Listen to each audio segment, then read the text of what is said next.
დავიწყოთ საკითხით, რომელიც უკავშირდება საქართველოში მედია გარემოს გაუარესებას. აი როგორ ფიქრობთ, რეალურად იმ სურათის გათვალისწინებით, რომელიც ახლა გვაქვს და სხვათა შორის ის საკითხი, აი ქიმიური ნივთიერების გამოყენებას და დემონსტრაციების დროს რეალურად რა ტიპის ქმედებებს მიმართავდა ხელისუფლება, ეს ყველაფერი ერთმანეთთან არის დაკავშირებული, ხო, საერთო სურათის ნაწილია. უნდა გვიკვირდეს თუ არა, რომ საქართველოს რეიტინგები ამ თვალსაზრისით უარესდება, ხო, აი რას ეფუძნება ეს ყველაფერი თქვენი დაკვირვებით? ერთადერთ რამეს ეფუძნება ჩემი ვარაუდით, რომ ხელისუფლებას აქვს აღებული კურსი სრული ავტორიტარიზმის დამსამყარებლად, ანუ დიქტატურა შედის თავის მძაფრ ფაზაში და ამის ძალიან კარგი ნიმუში არის ეს კვლევა, ხო, კვლევა რეპორტიორების საზღვრების გარეშე, რომელიც დაიდო ეს 2024 წლის მონაცემებზე გვესაუბრება და გვესაუბრება იმაზე, რომ გაუარესდა საკანონმდებლობაზე, გაუარესდა მედიის თავისუფლების ხარისხი, გაუარესდა მედიის ჟურნალისტებისთვის პროფესიული საქმიანობის გარემო, გაუარესდა მაგალითად ის ძალადობის მაჩვენებლები, რომელიც არის ჟურნალისტების მიმართ და ამის ყველაზე ტიპიკური მაჩვენებელი 2024 წელს იყო ნოემბერ-დეკემბრის მოვლენები, როდესაც ფიზიკურად დაუსვამდნენ ჟურნალისტებს, ხომ? საპროტესტო აქციების დროს და პლუს გარდა ამისა, ეს ორგანიზაცია, საკმაოდ ავტორიტეტული და გავლენიანი მედია ორგანიზაცია, იხსენებს იმ ფაქტებსაც, რომელიც 2024 წლამდე მომხდარა საქართველოში ჟურნალისტებთან დაკავშირებით და არც ერთი მათგანი, განსაკუთრებით 2021 წლის 5 ივლისის მოვლენების დროს დაზარალებული ჟურნალისტების საქმეები არ დასრულებულა მის გამოძიება, არ გამოუტანია სასამართლოს შესაბამისი ვერდიქტები და ეს ყველაფერი აჩვენებს ჯამურად იმას, რომ ხელისუფლება ძალიან რეპრესიულად ამ თავის რეპრესიულ პოლიტიკას აგრძელებს და ბუნებრივია საფუძველი ახლა ჩვენ რაზეც საიდანაც დავიწყეთ საუბარი არის ის, რომ ხელისუფლება ღიად ეუბნება საზოგადოებას, საკუთარ მოქალაქეებს, რომ მას უნდა დიქტატურის სიმტკიცე ამ ქვეყანაში, მას არ აჭირდება, მას არ აინტერესებს თავისუფალი მედია და ყველა მექანიზმს, რეპრესიულს, საკანონმდებლოს თუ ადმინისტრაციას ყველანაირს გამოიყენებს იმისთვის, რომ დააზიანოს მედიის თავისუფლება ქვეყანაში და ამით ხელი შეუშალოს მოქალაქეებს, რომ მიიღონ თავისუფალი მედიისგან ის ინფორმაცია, რომელიც მათ ჭირდება. და აქ კიდე ემატება ის, როგორ იყენებს სასამართლო მექანიზმებს ჟურნალისტების და მედია საშუალებების წინააღმდეგ. თქვენი არხიც არის ამ თვალსაზრისით დაზარალებული, ხო? ან დაუშვათ კიდე თუ ვთქვათ, რომ ამ კვლევაში, რომელიც გამოქვეყნდა და 103 ადგილიდან საქართველოს გადაინაცვლა 114 ადგილზე და ეს ძალიან ცუდი ტემპია დემოკრატიული განვითარების თვალსაზრისით, რომ შევაფასოთ საქართველოს მდგომარეობა და აი ამ კვლევაში არ არის ის ფაქტები მოხვედრილი, რომელიც 2025 წელს უკვე ჩაიდინა ხელისუფლებამ და დარწმუნებული ვარ, კიდევ უფრო მეტად ჩაიდენს, ეს არის პირველ რიგში მზიამაღლობელი საქმე. მეორე ეს არის ის დამატებითი რეპრესიული კანონები, რომელიც რუსული კანონის ყვალობაზე პირველი რუსული კანონის 2024 წლის მაისში მიღებული კანონის ყვალობაზე დაამატა და ეს კიდევ უფრო მეტად რთულ ვითარებაზე მიუთითებს, კი ბატონო. თუმცა 2024-იც ისეთი იყო, რომ რაღაც მე მგონი ამ რეკორდებისა თვითგაუმჯობესებაც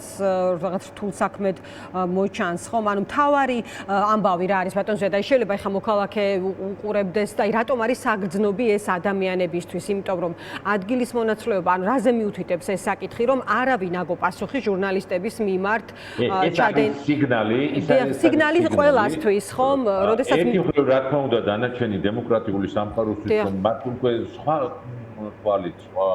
რაკურსით შეხედონ საქართველოში მიმდინარე პროცესებს, მაგრამ მეორე მხრივ ჩვენთვის საქართველოს მოქალაქეებისთვის, ყველა იმ ადამიანისთვის, ვინც ჩვენ საუბარს ისმენთ, ან არის მნიშვნელობა ყველა დაფიქრდეს იმაზე, რას ნიშნავს ჟურნალისტებისთვის უსაფრთხო გარემოს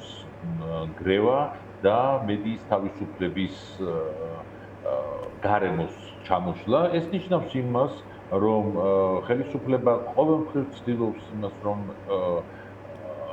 ჟურნალისტებმა ვერ შეძლონ საზოგადოებაში მიმდინარე პროცესების გაშუქება. ეს პროცესები, ამ პროცესებზე მეტი ინფორმაცია არ იყოს ხელმისაწვდომი მოქალაქეებისთვის. მოქალაქეების პრობლემატიკა, აი ყოველდღიურ ყოფაში, ყოველდღიურ ცხოვრებაში რა წინააღმდეგობასაც ისინი აწყდებიან ხელისუფლებასთან თუ ხელისუფლების სხვადასხვა შტოებთან ურთიერთობაში, ეს არ გახდეს საზოგადოებისთვის ცნობილი. სასამართლო პრაქტიკა, რომელიც ქვეყანაში არის აბსოლუტურად რეპრესიული, ეს არ გახდეს საზოგადოებისთვის ხელმისაწვდომი და მოქალაქეებმა ვერ გაიგონ, როგორ რა მექანიზმებით ახორციელებს ხელისუფლებას ეწოლას თითოეულ მოქალაქეზე და მთლიანად საზოგადოებას. ხო? აი ეს ყველაფერი აისახება ერთად არის თავმოყრილი, ხო?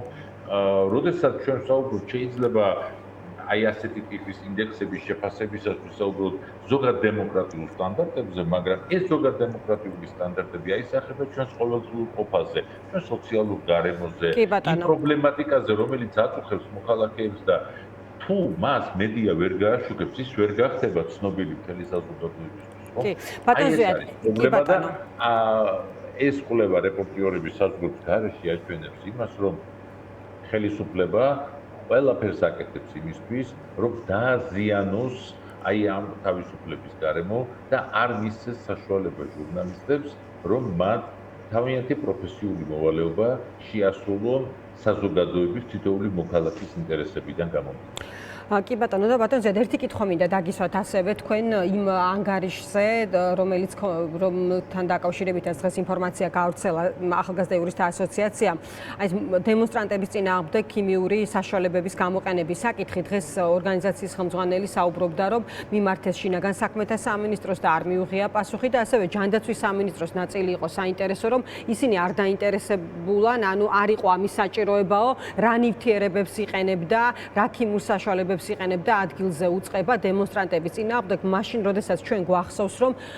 ასობით მოქალაქე იყო ძალიან მძიმე მდგომარეობაში და ექიმები აი ამ დღეების განმავლობაში მუდმივად საუბრობდნენ იმაზე რომ მათთვის იყო კრიტიკული ცოდნოდათ რა საშუალება გამოიყენეს